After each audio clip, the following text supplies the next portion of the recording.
Once upon a time, a long time ago, in a village far, far away, lived a poor farmer and his wife.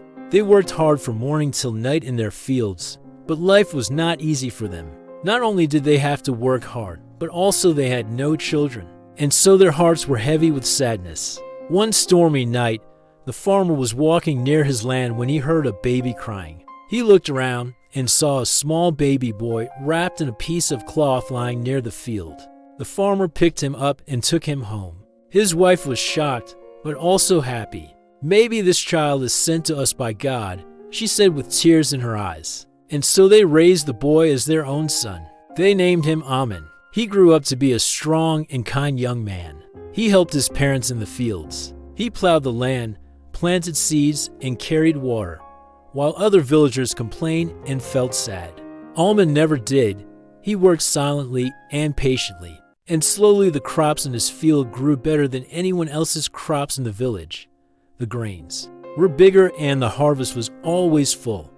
But the villagers did not feel happy for him. Instead, they grew jealous. Some said he must be using tricks. Others mocked him or broke his tools. Some even stepped on his crops when he was not looking. But Amen never fought back. He stayed calm and worked harder. He never let the bad behavior of others change his good character. Then one year, heavy rains came. The river overflowed and all the crops in the fields were destroyed. All the fields were empty and people had nothing to eat. Children cried from hunger and families sat hopeless. Only Amen had some grain left. He could have kept it for himself, but his heart did not allow it. So at night while the village was sleeping, he cooked food and quietly placed it at people's doors. In the morning, the villagers were surprised to see food waiting for them. They did not know who was helping them, but his kindness kept them alive. Even then, during the day, people still insulted him. They never guessed that it was him who was feeding them. One evening after a hard day, the young man sat outside his hut and thought, "Why do I get hate when I do good? Why is kindness always returned with pain?" Meanwhile, an old villager, too weak to farm, but sharp in his eyes, had watched the young man carrying food at night. The next day, when the villagers gathered, the old man stood up. He said loudly, "You call this young man a liar and a cheat. Do you know who has been feeding you all these nights? It is him. Without him, many of you would not have survived." The crowd fell silent.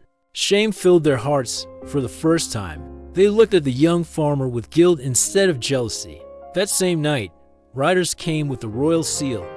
They said the king and queen had lost their baby boy years ago in a storm. They had searched everywhere but never found him. Now, after many years, they had followed some clues that led to this village. When the royal guard looked at the young farmer, they found the birthmark the prince was said to have. The truth was clear. He was the lost prince of the kingdom. The king and queen arrived and ran to embrace him with tears in their eyes. The villagers bowed in fear, remembering how badly they had treated him. The king was angry and ordered soldiers to punish the villagers.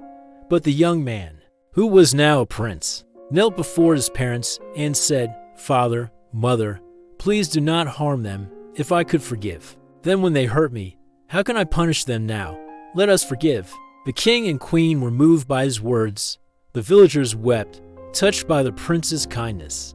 From that day, he was not only known as the heir of the throne, but also as the Prince of Mercy. His parents, the farmer and his wife who raised him, were honored and lived happily in the palace for the rest of their lives. And his story taught everyone that cruelty and jealousy may rise like storms, but they always pass. What stays is kindness, which leaves behind light, hope, and love.